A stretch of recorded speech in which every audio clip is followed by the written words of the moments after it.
Alright, this is the Warhammer Dad. I'm going to do something a little different because it's not going to be Warhammer.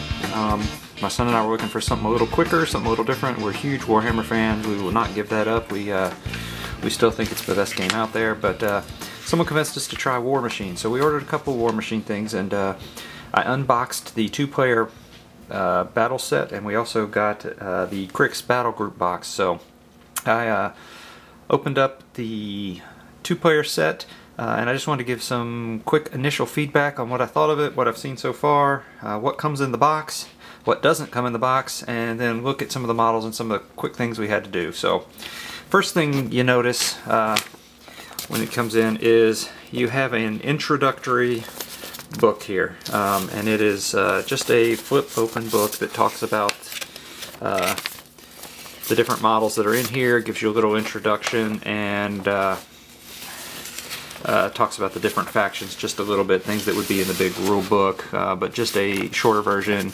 Gives a little bit of assembly guide to the Warjacks, some of the bigger models, and then, you know, some painting advice on the back. More on that in a moment. I just dropped some of the parts here. The next thing it comes with that you'll see is the actual miniature rulebook. Similar to the Warhammer starter box, the rulebook is a miniature version of the big rulebook. I haven't read the big rulebook. Lots of people have told me you don't need it, and that's an advantage of War Machine. But this does cover all of the major rules in the book. I've read it. It's pretty easy. Not much complicated, not a lot left to interpretation in the book, so that is an advantage that it's got. There's also a miniature version of their magazine No Quarter, clearly a let's purchase it, and then they also have a quick start rules, which is really a very shortened version without of the rules, on about 8 pages. So if you don't want to read the whole rule book and you want to just get right into playing, this will walk you through that. They give you 4 dice. They say that's all you need. I think you probably need another color for some of it if you want to make the game go a little faster, but you could do almost everything, at least looking at the rules, with 4 dice.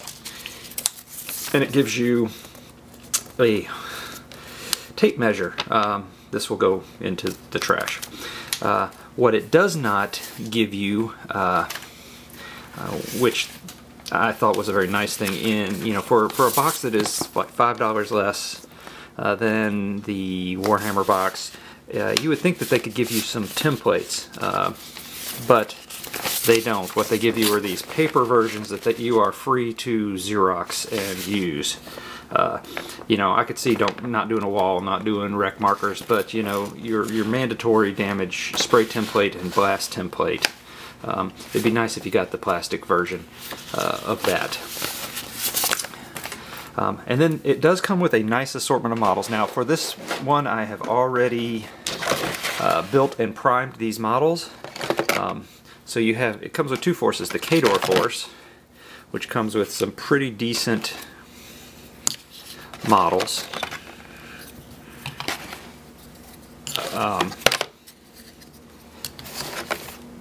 And a warlord or a sorcerer who runs it, for those of you who don't uh-oh, I just unglued it, which we'll get to one of my comments here.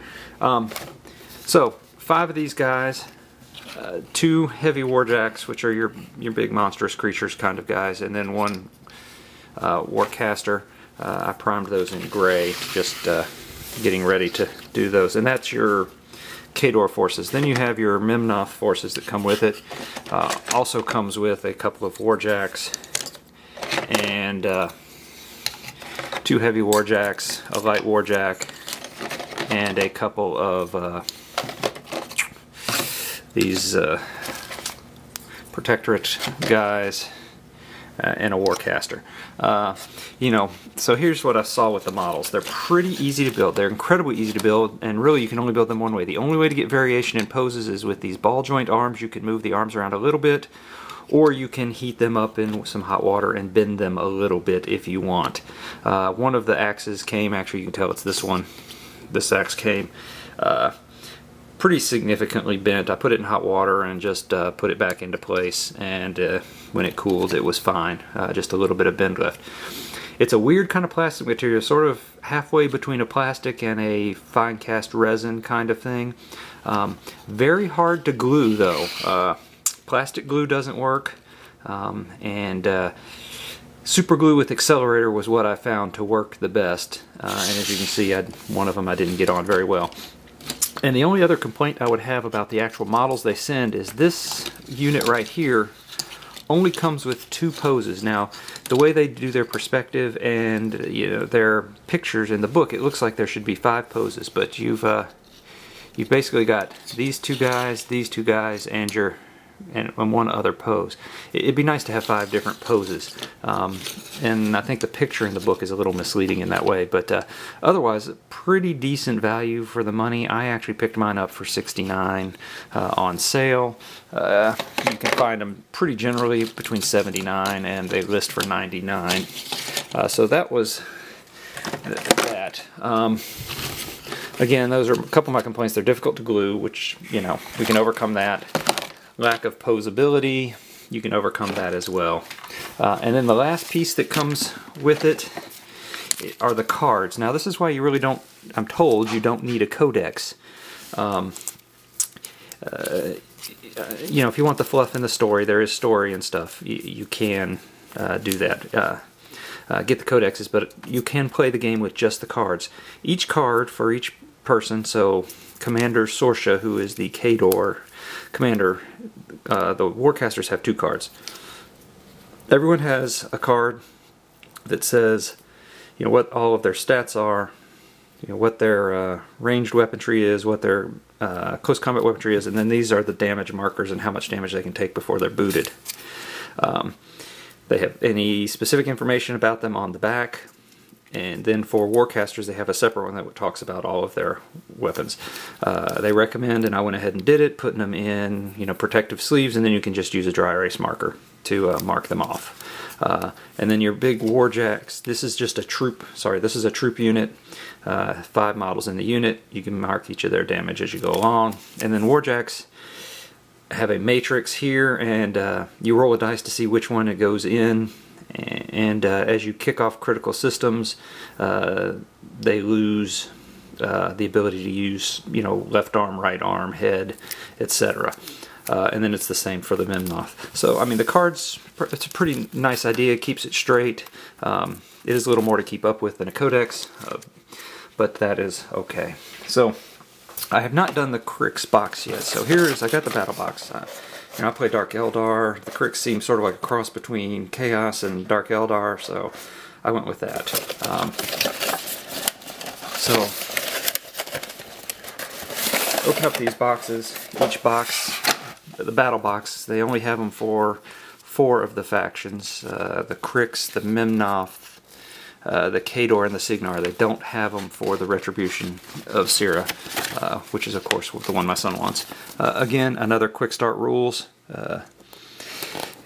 Basically the same as the other one. This is the same little no quarter, please buy our magazine thing.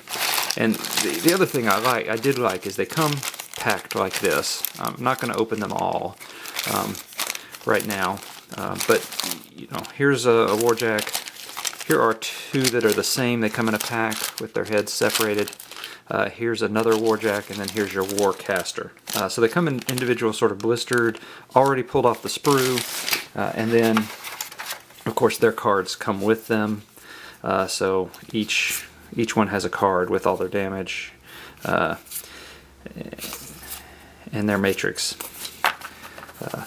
So let me open one of these and I'll show you my 1 or 2 complaints about these models. I'm going to say overall, Games Workshop does better models. I don't think there are a lot of people out there that argue. I do really like the sort of steampunk nature of these.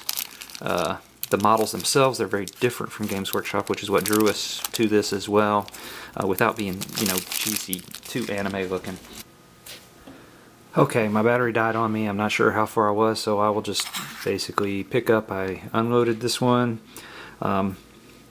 couple of complaints I have about it are the really bad job they did at cutting off the sprues. Mold lines aren't too terrible, but these little sprue clippings took me a long time on that battle box to pull off.